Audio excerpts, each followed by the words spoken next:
Hello and welcome to Circle Time, the earliest podcast with me, Glenn Denny.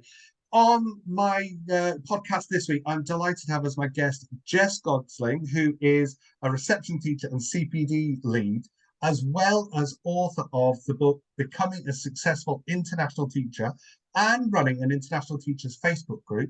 Jess, welcome to the podcast. Thank you so much for having me on. I'm really excited to be here. Absolutely brilliant. So, I mean, we were having quite an amazing chat before we obviously started recording just there.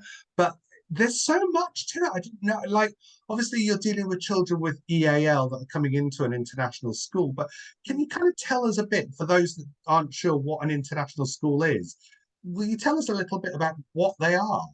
Yes, they're quite hard to define, which isn't a great answer for you, but originally they started off as being schools for people who were migrating to another country, usually called expats, and they were following the national curriculum of the country where the expats had come from. So there was generally one set of people that would go. They would usually be Western, and it would kind of just be matching a private school, say in the UK or America or Canada, wherever their expats were from. But they really have evolved since then. So now they're more like schools which are far more mixed, far more diverse. And sometimes they're schools where it's a lot of native speakers from the country actually attend. They really aspire for a Western education. Often the parents really want the children to go to universities abroad. They want to be speaking English really well, hopefully to be bilingual. So this is the kind of schools I've been working at, really are more in that sphere. They're more with native speakers. There are a few expats in the class, but it's predominantly EAL. It's when you started talking there, it kind of brought back visions of my own childhood. So my dad was in the forces, and we went to Germany, and we were in a British forces school there. So I kind of like in my head, I kind of visualized that. But obviously, then, like you say, it's evolved into the native speakers of that country are then coming in, and they're kind of learning a different language and different ways of, like, interacting with the world, really, isn't it? Yeah, very much so.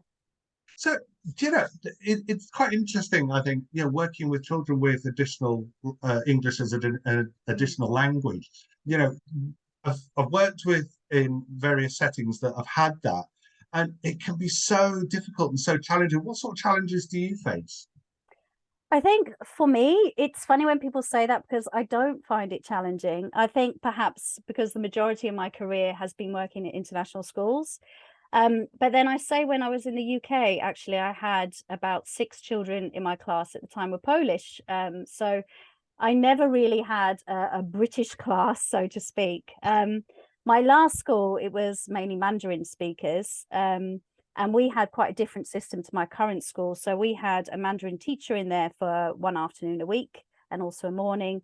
And we would teach simultaneously the two our lesson plans, both in Mandarin and in English, so they had a really good crossover of the two languages. And what was fantastic about that is the children were learning academics in their native tongue as well. And there was a big emphasis in that school really to secure the native tongue before English is enforced, to a very, very high level, because without the native tongue and being fluent in the native tongue, they can't really reach academic proficiency as they get older.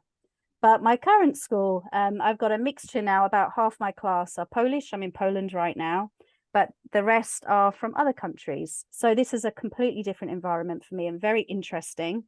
I don't have a teacher coming in teaching Polish, but I still endeavour to bridge, if I can, the words. So, for example, when we're putting out snack, I'll ask them, what's the Polish word? What's the word in Greek? What's the word in Hebrew? So trying to get the language in this way as well. We have lovely dictionaries and thesauruses, and they love sitting there, they're picture ones, obviously, telling me in their language, I'm telling them back in English. And it feels really more international, which is quite nice. And what is an advantage for me as an early years teacher in that environment is that the children communicate much more in English when they're playing, which is something I didn't really have before. And I felt I missed out on it because you know, standing near someone's play when they're in their native language, very happily communicating and saying, sorry, what was that? What are you doing here? I mean, that's awful, in my opinion. So it's quite nice now because I'm hearing real play going on, especially role play, and I can come in and be the pirate or whatever I'm going to be, and, you know, look at what they're doing. And I still rely a lot on watching what they're doing more than listening, because I'm trying to see, you know, that's a skill I've really worked out. But it feels quite nice in this environment because it's different for me again, and it's a new challenge. But I still feel I still want to keep that native language going. So I'm really really clear to the parents that this is the most important, is their native language is developed at home, you I know, think like so, because there was something you just said there was about, you know, you had the dictionaries and that, and the picture dictionary, or even like, you know, what do you want for snack? And you were asking them to say that. And it's almost like you are also celebrating their native language as well as offering them the English as well. It's that yeah. celebration of both languages together. And it's so hard to not be piecemeal about it as well. I think it's really easy for that to happen. Like when I first started teaching, I used to do a register in different languages, but that was the main thing I did. That was the only way I could think about, you know, doing hello in all these different languages. But I think it has to be much more natural than that, and more just in everyday life, like you're looking at a book, or you're talking about something, you're like, oh, what was that? I saw that. Somebody said that word to me. I know, I can't remember, you know, this kind of stuff where it's not so enforced and regimented, you know, like we have to be doing this, like International Day, for example. Or, I mean, we did a topic on all about me, and then we moved to the wider sphere of your family and where you're from. And of course, we talk about that then, and we bring in Google Maps and we pan down to where their houses are in Greece or whatever. But that's very exciting, and they love that, of course. But then that can't be the end of it. You know, it's nice to keep bringing it up and keep, you know, talking about how exciting it is. And of course, the Christmas holidays come up next. So again, we'll be just talking about what they can expect when they go back to their home country, and bringing it all up again, photos after they come back. And it's just really trying to make it very acceptable that we're all from very different places. You know, and I always emphasize to them that they are incredibly amazing because they know 2 or 3 languages. You know, and I keep saying, I know one, and you're trying to teach me, you know, your language. It's really great, and I love these words. But really, you guys are the superstars, you know, like you're amazing. And they're starting to now say, you know, quite often, they're only 4, you know, but I speak 2 languages. And they're quite cocky about it now, and they will just say to people, they're very confident about it. And I think it's just really shows as lovely. well that there's a tolerance and acceptance that everybody's different, but you know, we're all unique, but we can also communicate and accept each other. We all talk in different ways, but we're all the same person as well. There's so much of that coming through there as well. Yeah, yeah. And I mean, they're very close-knit class as well, which is really lovely. And like we were talking about before, like well-being is really high on my agenda for EAL children. Because I often, as I work, I always see my situation through a child's eyes. I think it's become easier and easier now, 10 years in it, you know, like I think about how they must feel when they're dropped off by their caregiver in their native language and just thrust forward to this environment where they're hearing a load of noises. You know, and some of them, particularly where I am now, won't know how to communicate with anyone else. Like we may not have a speaker of their native language at all in the school. So to me, the ways I can make them communicate non-verbally is really important to me. So we can do a lot of that at the beginning, and we totally accept the silent period, and you know, a long period of observation is fine. And just encouraging them to really just play with other children. What's great at 4, which I love, and you will know it too, is language isn't often needed. So, you know, a game of tag doesn't involve them having to talk to each other, or treasure hunting, or on the pirate ship, or, you know, sitting on the train. Made a tractor out of hay the other day as well. And, you know, it doesn't, everyone's accepted in it because it's play, you know, and that's what I love about play as well. You know, it does make our job easier in lots of ways. I think so, yeah. I mean, you touched on quite an important thing there. Play doesn't need a language. play is just whatever's in the imagination, and imagination doesn't necessarily have words. It's universal, it Mm-hmm. talks to everybody. And I think Yeah. that's so important that, you know, I think that as well, that's why younger children pick up languages so much easier, because they just play, and that Mm-hmm. play, we put words in and they pick those words up, but Mm. they don't really stop to think about them. It's just they're still playing, and that's so Mm. important. Yeah, definitely. Yeah. And I think the side of where I do try to work on the language very early on, and it's within the first week I start giving this language, is really emotions and feelings. So Mm. they know how to express how they're feeling. And like I was talking to you earlier, I have the emotions chart with real photos on. I don't like emojis. So they see someone who looks like them, or, or similar, and they can move their photo to where they're feeling, and that can change throughout the day. So we just watch that, myself and my assistant, and we can go to them and try to work out what they want. Or, okay, if we can't communicate, then we will message the parent and try and find out, does something happen at home? Is there something we should know about? Which is really, really helpful. And then I find with PSED being so big now, and the children needing so much support with that, very quickly we start teaching the phrases like stop, I don't like it. Mhm. These kinds of things. When they want to play, can I play with you later? Later is a good one, because it's really saying no, but in a nice way. Later, Yes. next time. These kind of things. Can I touch, or can I sit here? These very simple phrases, and I focus on those after the toileting, after the very, very bare necessities. I focus on those phrases, and Mm. they've all nailed those phrases very, very well. And I just find half the time when we feel children are frustrated or fighting or upset, it's because they just don't have the language to express how they feel, and then they don't know how to ask for something appropriately. So it's so important we give them that language. There's a lot of what you're talking about there with EAL children, but also, we were talking about it briefly as well. There's a lot there that can be used with SEND children as well, isn't there? Mhm. Yes, yeah. So everything I put in place really it helps all the children. So obviously the visual timetable, that helps all the children, and SEND children particularly. Like, I can see them watching throughout the day, and the amount of children that come up and say, you didn't take one of them down. Oh, yes, I know. Okay, I'll go do that now. Because they really watch it. They really want to see what's happening through the day. And also just anxious children. Again, I'm finding this due to COVID, I think a lot, that the children are really attached to their parents. And some of them Mhm. are thinking from lunchtime, when are we going home? Like they want to be home, even though it's a very fun place where I teach. Yeah. I know they really want their parents, so it really helps them. But just the visual gestures all the time. You say, go and get your water bottle, holding it up, is just good for those children that aren't listening all the time either. And we know attention spans are really, really short, and that's fine. So we have to find ways to really support them with it. Also, lots of songs really supports their understanding. And when I teach nursery rhymes as well, over the years, I've learned that I will just play it first with all the visuals, 2 or 3 times, let them watch it, no enforced singing. And then I will bring in some words and singing without the visuals and actions, so they actually know what they're singing as well. Because I think it's very easy to forget, and sometimes nursery rhymes are so hard. They have such old-fashioned words in it. So I'm even careful what nursery rhymes I select, and I give them visuals with it, and then also we might act it out and play it quite often as well, so they really can understand.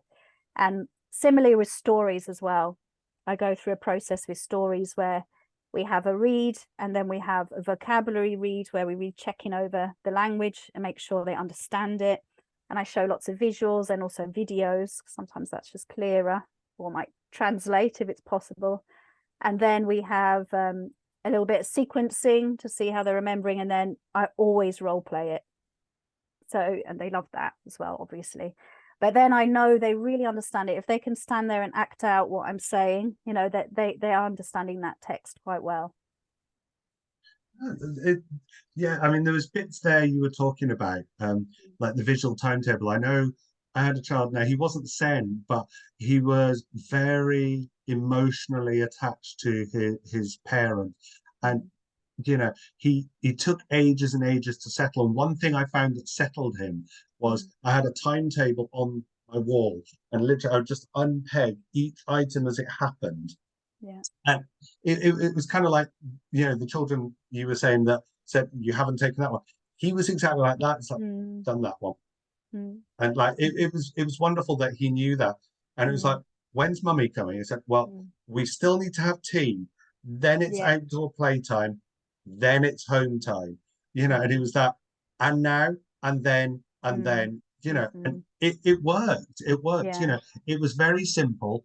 He knew that as each item came off, it was closer and closer until he got home. Mm. Well, some children I just have the now and next as well, because Yeah. they can't cope, and especially when I know there is a bigger issue there, and I Mhm. know they're going to definitely struggle from moving from what they were just doing to the next thing, and I have a series of, always with EAL children, it's really important to have signifiers, like I have a little triangle, 2 minutes warning, Mhm. and we have timers, and then the tidy up song might go on, which they know really, really well. And the minute that starts, they're just and it really helps because you're not saying 20 times tidy up, tidy up, tidy up. The music's playing, they're doing it.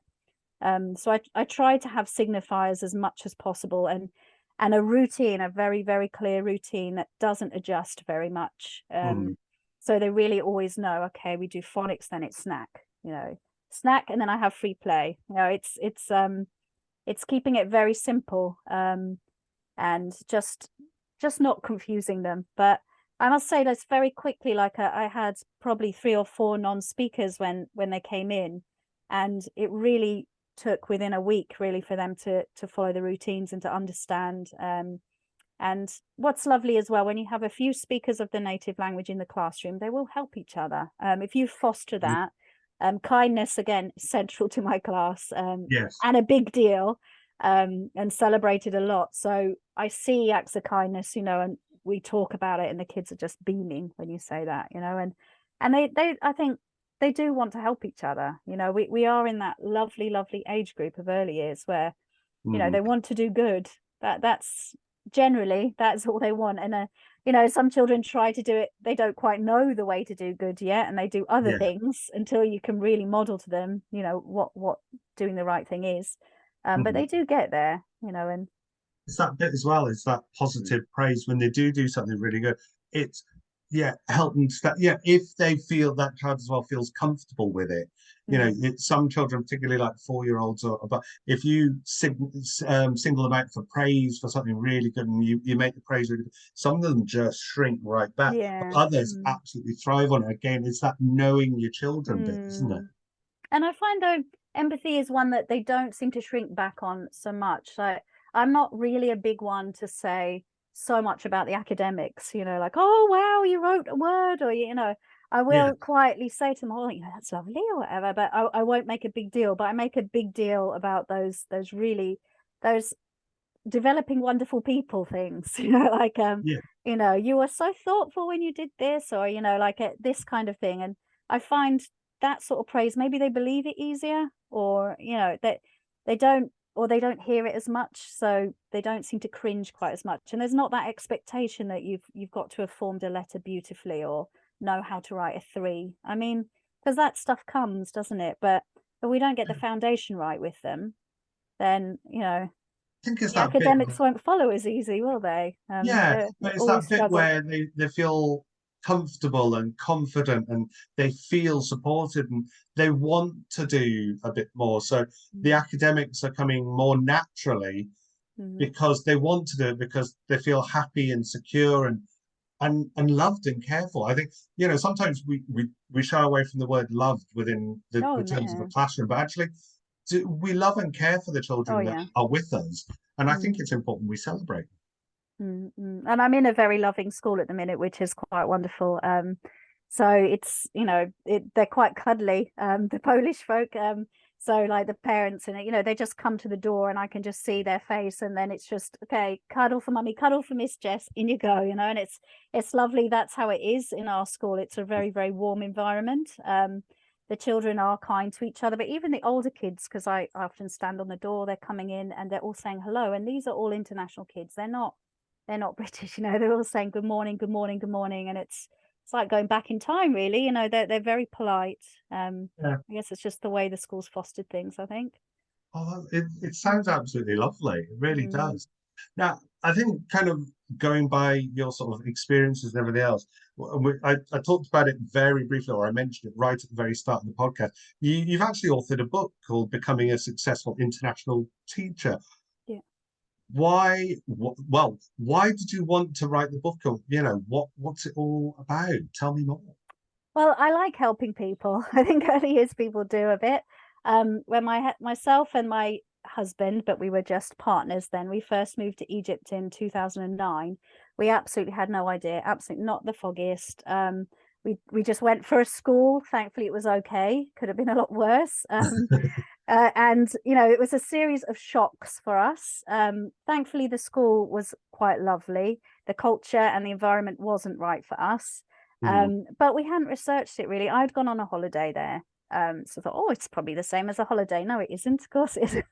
Um, so it kind of what I started doing as COVID hit and I was in Taiwan, so it's shut down quite a lot. I started just blogging a lot and writing, mhm, and I set up this Facebook group, and there was lots of questions coming in, and often the same questions. And at that point in time, there really wasn't many books available. So I thought, right, I'll make a guide. I'll make it very small. And then it just, you know, instead of making this massive blog, it will be a guide. And then it just grew and grew and grew. Unfortunately, and being a perfectionist teacher, you can't leave it.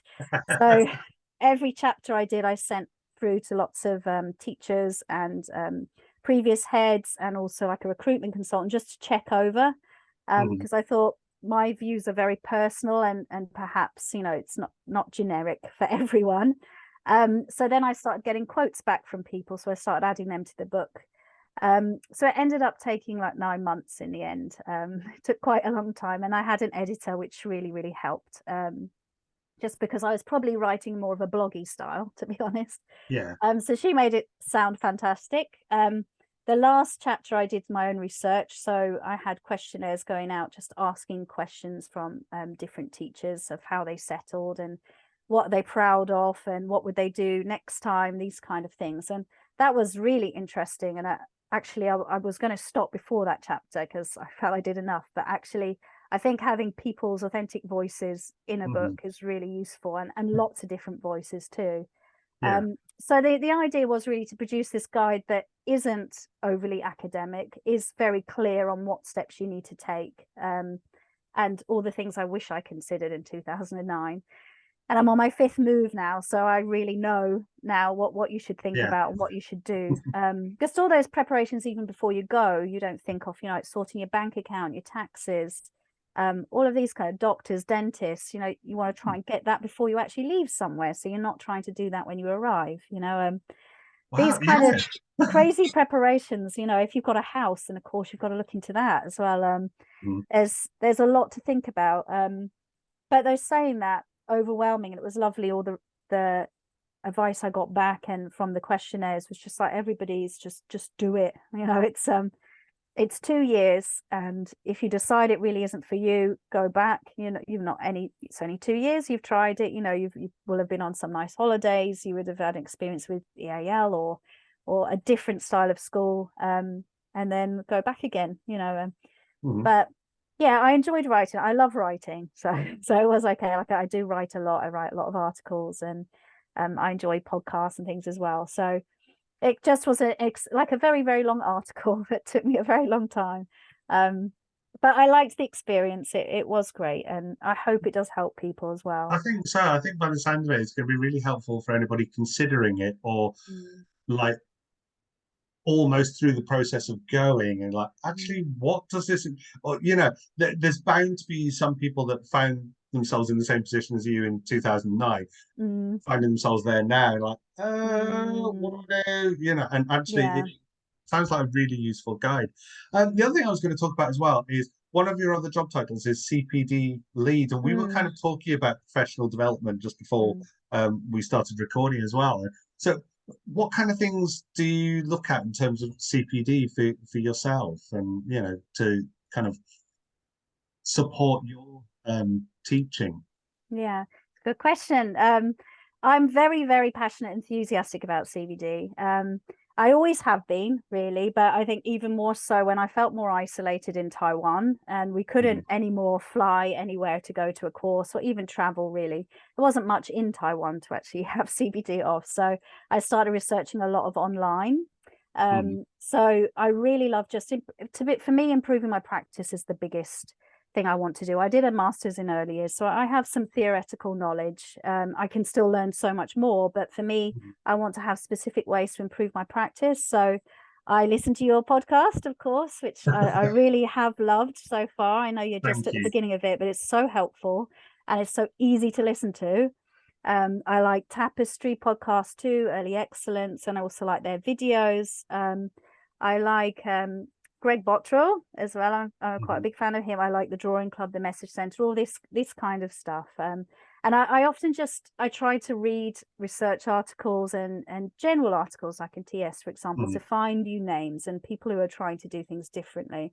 I like Jeanette Basin as well, like the Squiggle While You Wiggle and Do Disco. I've been doing that since Yes. 2010, I think, when I first went to her first training in London. I just think there's so much out there to help you. Like we were talking about Anna F. Graves as well, great Yes. training.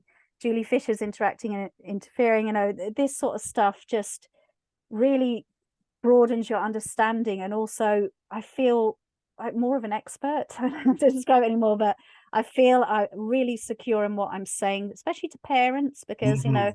they will not so much here, but I've had it previously where I've had a one-on-one with a parent saying, right, tell me about play. What do you do? I don't get it, and quite a big guy as well.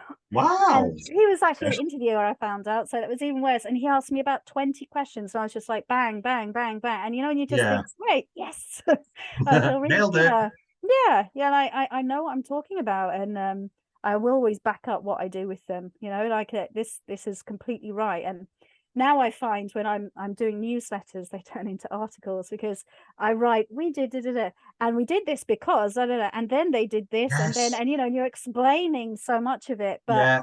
you feel just so great that the parents are also going to understand, okay, so they made hockey on a table and they're using the gross motor skills when they're doing that, and they're mark making when they're doing the scores and they're counting, and it's like, yes, I'm going to write all of that down so they fully understand what's happening. But I feel, especially in early years, it's such a broad subject. There's so much to learn. If you Mhm. don't do CBD, I don't know how you could be that good at it, really. And because there, unless you've had the most amazing training and you've done it for a very long time to get your qualification, or you've observed amazing teachers over 10 years, I don't know how you could really know everything there is to know. I think I still Wow. don't. In 10 years, I won't know. I mean, CBD for me also is observing others. So my Mhm. last school, I had two amazing teachers that have been 15 years plus teaching. And I was sadly only in the classroom for one of the years, but I used to still keep sneaking back in to try and watch them. Um, and then we'd have conversations, and when you're doing your planning together or your ideas together, and they would come out with these amazing things. And I used to just love it. And then we decided to, because this was happening a lot and it was in the EAL context, that I'd make an action research project. So we did that as a team as well. And that actually led to like a plan for the following year of how we were going to work with the EAL children and what sorts of things we were going to do at different times of the year. So it was so useful. But there's so many forms of CBD, isn't there? It can just be a conversation with someone. You could be even just a Twitter remark, and then you get a massive thread of everybody helping you. It's There is so it's much out there as well. And I yeah. think as well, early years constantly evolves and constantly changes. Mm, That some, because I've been in early years for 25 years now, and mm, it from when I first did my qualification way back in the dark, it's changed so much. Like, mm, we now have, the EYFS and all this has come in when none of it existed when I trained. So I have to, and I want to keep yeah, learning because yeah. the children want different things and the world is a different place. Mm, So mm, you have to keep evolving, keep changing, and keep updating those skills. And it's like you say as well, like I feel like when I've learned something, like for example, I was off in May. I had an operation, so I was at home. So CPD was wonderful. I just sat in front of my laptop all day. Um, but I did a course on eating and yeah, fussy eaters and things like that. Hmm. And actually, when I went back, there was some parents talking to me about it. Well, actually, and it's like you say, you know, because Yeah. you've learned it, and it's not just, Hmm. oh, actually, I don't know. I could go and have a look and see if I can find something. But actually, you know, because oh, hang on, I learned this. Well, what you could Yeah. try is this, you know. It's like it opens your eyes, isn't it? Because I did speech and language with the Elkin course, for the 3 to 5 year olds, Yeah. and I also did a refresher with ICANN just recently because you start to forget it as well, and then you see kids in your class, and it's like you've got this insight suddenly. You're like, yes, they're doing all of those things. That's what it might be, and I love that feeling that I can start to understand the kids even more because I have a greater depth of understanding, and I think now our understanding has to revolve around psychological and neurodiverse, and Yes. we need to know so much more than perhaps you did 20 years ago. I'm not sure, or we expect more of ourselves. I'm not sure, but you know I will have like the Senko come to me and say, do you notice that that they're looking this way and they're using this arm, and like you're expected to understand, oh yes, yes, that's an Mhm. issue. And I'm not sure there was that many years ago. No, We're I think research changes a lot as well. The more we find out, the more our landscape changes. Like, you were saying about neurodiversity. Well, I did a neuroscience course recently, and that opened my eyes as well. And Oh, there's yeah. so much I didn't realize. And you're like, wow, okay, that makes so much more sense. Mm. Yeah, yeah. No, it's very interesting, and you can. I just am quite humble, and I know I'll never know enough. Mhm. So it's like it's always wanting to know more, and I think as early years teachers, you're probably quite curious as well, aren't you? Oh, I think we're definitely. we're nosy folk, and and if we hear of something someone else is doing, like I have recently, like the Shrek approach. Is it that? Have I said it wrong? The Oh, I approach to don't know. Hang on, interactions. what? Their approach to interactions. It's a new one. It's like CSCHEH, something like this. Oh, And I've seen it mentioned a few times, and I've seen some training on it, and I'm like, oh, what's that? That sounds good because you're gonna have to interactions let me know is about this always one. always the You tricky piqued one. my curiosity. Yeah, yeah. I'm so fascinated with interactions as well, and Hmm. that's why I say I try to sneakily observe early years teachers, because you can't train on that so well, can you? You have to know the child so well. You need to know Hmm. next step so clearly. You need to know what the next step even is. What resource are you going to bring? What question are you going to ask? And I think that's the area that is so fascinating. Hmm. And it's what I always try to look into, learn more from, really. Absolutely. Well, Yeah. Jess, thank you so much for joining me on the podcast this week. It's been absolutely brilliant, fascinating talking to you. Like such a rich, diverse kind of career that you've got, and so many useful points that we can Thank take you. into our own practice as well. Mm. Absolutely amazing. Thank you so much. No problem. Thanks so much for having me. It's been lovely. It's great to Absolutely meet you. brilliant. You too. And join us next week for another guest here on Circle Time, the Early Years podcast.